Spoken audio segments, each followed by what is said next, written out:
Welcome to another edition of the CS Podcast, where you can hear interviews with special guests such as Dale Buchanan, Tom Waddle, Pierre Desir, Brent Berry, Ed Werder, and many others. Too big, too strong, too fast, too good. So be sure to subscribe and tune in to the CS Podcast on YouTube at youtube.com/ChristianRE722. Did you not get the memo? That's www.youtube.com/ChristianRE722 for great interviews. Be sure to check out the CS Podcast. You are ridiculous. Welcome back to the CS Podcast. I'm your host, Chris Shanafelt, and I'm now joined by 2015 NFL Draft prospect, All-American defensive back out of Friends University, Carlos Cox. I appreciate you taking some time to chat today, Carlos. How's everything going? Oh, thank you for having me. Everything's going good. I can't complain at all. I'm good. Hey, man, that definitely sounds great, and we're going to go ahead and get right to it. Got to say, I've really been looking forward to this interview with you, man, and, I just want to ask you to start off by telling us about your journey, how you ultimately ended up at Friends University playing football for the Falcons, because before then, you were actually at Northwestern College. Is that right? Yes, sir. I was there at Northwestern for like 2 years, and I wanted something different. I wanted to do something different and get somewhere where I felt as though I can go out and make something happen for myself. So me and a couple friends that was looking forward to transfer found Friends, and after we took a visit up there, it just felt like family, it felt like home. So we just made that move there. And heading into your first year at Friends, I mean, what were your expectations? Did you have any idea that you would see the field as much as you did that 2013 season? When I came there, I expected to just take off. Like, I wasn't going to let nothing hold me back. I was just going to shoot for the top and, do the best I could. So, regardless of what happened, I was ready to play and, perform when the team needs. And that season, you were able to play in 6 games. You ended up missing the last 4, but you were able to record 32 tackles, 2 fumble recoveries, and an interception that went 75 yards for a touchdown. You also averaged over 9 yards per punt return. Now, with that being said, what were your expectations for this past season, knowing that it'll be your final go-around at the college level? I mean, I got to think you wanted to go out with a bang. Yeah, I was thinking just, championship, being the best player at my position, trying to do what I could to help get my team out there, let everybody know that, you're something to be reckoned with. Mm-hmm. Well, I mean, hey, you definitely had a stellar season. I mean, this time around you were able to play in all 11 games, and you were, in my opinion, no doubt the best defensive player on that team. You were able to record 72 tackles, 4 interceptions, return 1 for a touchdown. You also returned a kick, 98 yards for a score, and was able to disrupt the backfield and get a safety. Hell of a stat line for sure. You definitely made an impact while you were on the field, and your performance on the season allowed you to be voted as the KCAC Defensive Player of the Year, as well as being voted to the All-NAIA First Team. How would you describe this past season? How were you able to have the success that you were able to have, and do those accolades mean anything to you? Truthfully, I didn't expect the season to be as well as it went. Because starting off, I had a torn ACL. So I had a choice of either just sitting out the season or playing with it and seeing what I can do. And through the grace of God, I was able to perform the way I did. And it was just staying humble and trying to stay healthy to make sure that I can perform in and out each week and so. So I take it that torn ACL is the reason why you missed those last 4 games of the 2013 season. Is that right? That season I broke my leg, actually, okay, in the Tabor game. But I recovered well from that one. Well, can you just take us through this ACL injury? I mean, I'm from Chicago, and, right now Derrick Rose went down with another injury. It's not an ACL, it's a torn meniscus, but obviously a few years ago he did tear his ACL, and it seems like he's been having problems just, being able to stay on the court. I know we're talking about 2 different sports, but how's that ACL rehab, and, how do you feel it is right now? Well, truthfully, it didn't seem as bad.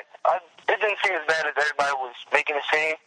But through rehab, I had surgery in December, and I'm doing rehab now. And Dr. said I'm looking ahead of schedule and stuff like that. So right now I'm taking it day by day, strengthening up my leg and just building my body back up.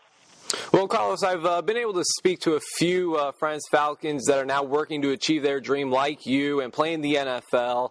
Running back Tyree Allen and wide receiver Chris Allen. Now, I personally believe, Chris Allen is just something else. I mean, obviously had a very successful career at Friends, dominated game in and game out this past season. Being a defensive back, I mean, what's it like going up against these guys, every day in practice? It's a challenge.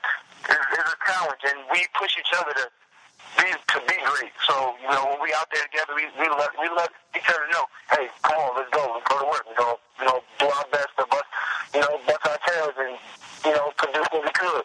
So it was like playing against somebody that is really good, and it just makes you want to push yourself to just do even better. Absolutely, absolutely. Once again, Chris Schanfeld talking with 2015 NFL draft prospect, defensive back out of Friends University, Carlos Cox. And Carlos, if I were to tell you before your first practice at Friends that once the time is up that you would have an opportunity to play in the NFL, what would you say to me? Just keep working hard and put God first, and just keep trying. Whatever you do, just push forward to keep trying, because giving up is the easiest thing to do nowadays. And when did you realize that playing in the NFL may not only be a dream, but it could become a reality? I mean, was there a game, was there a play that you might have realized, okay, you know what, there may be a shot that I could get an opportunity at the next level? Well, since I first started playing football, it was just a dream that, it was like a thought, I think I can do it. And then as our game developed and as I kept playing, people, I got to praise some people. Oh, yeah, you're a good athlete, you can do it. So it just, over time, it just built more up. And then as I got older, I seemed like I have what it takes to make it. I just got to, keep my head straight and do what I need to do. Now, I mentioned a couple of your teammates that are really talented, Tyree Allen and Chris Allen. But how about an opponent? Over the last 4 years, who would you say is the best or most impressive player you've had to play against? Is there anybody specific out there? I'm not sure. I'll say my teammates, the people that I had to practice with every week, every day. Mm-hmm. Those are really the toughest people that I had to go up against. So once it came to game time, it was just handling my business and not forgetting what I was supposed to do. Well, you've certainly made plays, throughout your college career. But if you had to single out one, I mean, what would you say is the biggest or most memorable play that you've made? I would say it would be catching the interception at Tabor this year. Because last year, that was the game that I got injured in, and it seemed like once I went down, that kind of shaped, things kind of got a little different. So being able to come back and play the whole season and play that whole game and make the play that helped us win the game, it was pretty special. Oh, I bet. I mean, I'm sure you were certainly motivated for that one. Once again, Chris Schanfeld talking with 2015 NFL draft prospect Carlos Cox, defensive back out of Friends University here on the CS podcast. And Carlos, just a few more questions, then I'll let you go. I really do appreciate your time.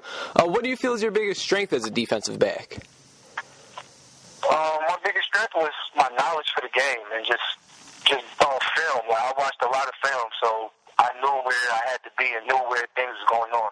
And the plays just seemed to be, it seemed easy, so I just put myself in the right places. So. And how about a weakness? I mean, is there anything specific that you've been taking some time to improve on during the off season? Yeah, my strength. I always felt like I was always undersized, so I've just been taking time to really get bigger. All right. And can you just give us your quick height and weight? I believe I seen somewhere you were 5'9". Is that right? 5'10", 5'11". Weight probably like 170 last time I checked. All right. Is there a defensive back currently playing in the NFL that you might compare your game to? I'm sort of like Sherman in the fact that, I'm just I'm locked down, and I'm going to let you know, like, every play, like, you're going to have to come with it. And I'll say something like Asante Samuel, because, his size and his playmaking ability. Well, obviously, Richard Sherman is probably the best cornerback in the NFL right now. Asante Samuel, he was certainly one of the top, if not number one, while he was playing at one point as well. Now, Carlos, let's say there's an NFL general manager listening to this very interview. Why should he want defensive back out of Friends University, Carlos Cox, part of his team? Well, one, I'm a dedicated dedicated player, and the game, I love the game, and the respect that I have for it, it brings out the passion I have for it. You see it every game. Like, I'm a person that people will want to come see every Sunday. Like, oh, he's awesome. He's a talented. He's a performer. So that right there is something that I feel I can bring to a team along with my competitiveness. Like, I'm a competitor, so I'm gonna compete and keep competing and bring the best out of me and people that I'm around. Carlos, of course, the draft is just a little over 1 month away. What's next for you? Are you training anywhere? Are you going to participate in any NFL regional combines? Do you have any idea when and where your pro day will be? Can you just tell us a little bit about where you're at as of right now? Well, right now I'm currently trying to figure some of that stuff out. I'm trying to find a place where I can do my pro day at, because I don't think we do it as friends. But I'm trying to figure that out. Once I figure that out, then I know what the next step will be as far as that there. I don't have too much going on. I'm just trying to get stronger and stuff like that, get my speed and stuff like that together, so that way once the opportunity do come, once I get a chance to showcase my talent, that it's going to be nothing but the best. Yeah, absolutely. Is there any specific numbers that you want to hit? I know for sure when I run my 40, next time I run my 40, it will be a low 4.3, low 4.2, something like that, in that range. Okay. That's what I'm pushing for. Okay, so, actually it's funny that you mentioned that, because the NFL Combine was just last week, and obviously the 40 time is what everybody wants to see, and obviously for receivers and defensive backs, that's really probably one of the more important drills at the NFL Combine. Now, as far as your 40 time, I've seen numbers as high as a 4.6 and numbers as low as a 4.29 for you. Obviously, that's kind of a big gap between those two numbers when it comes to a 40 time. Do you have any idea what your last 40 time was? Last time I ran it was a 4.29, but it was hand time, so I would say about like a 4.3 flat. Hey, still solid. I'll tell you what, I'm probably running a 5.0, 5.1, but hey, Carlos, that's all I have for you, man. I really do appreciate your time. It definitely was a pleasure speaking with you. Certainly wishing you nothing but the best throughout this process. Do you have anything else for us before I let you go? I want to thank you for giving me the opportunity. Hey, man, the pleasure was definitely all mine. Like I said, I was able to catch a few of your guys' game this season. Obviously, you guys had a lot of big plays, big-time players as well, as far as you and Chris Allen, Tyree Allen. It was a lot of fun watching you guys, and congratulations on, of course, finishing your college football career at Friends University, and certainly hope we keep in touch. Oh, definitely. I appreciate you, sir. Absolutely. Once again, thank you very much, and take care. All right, Carlos? All right, you too.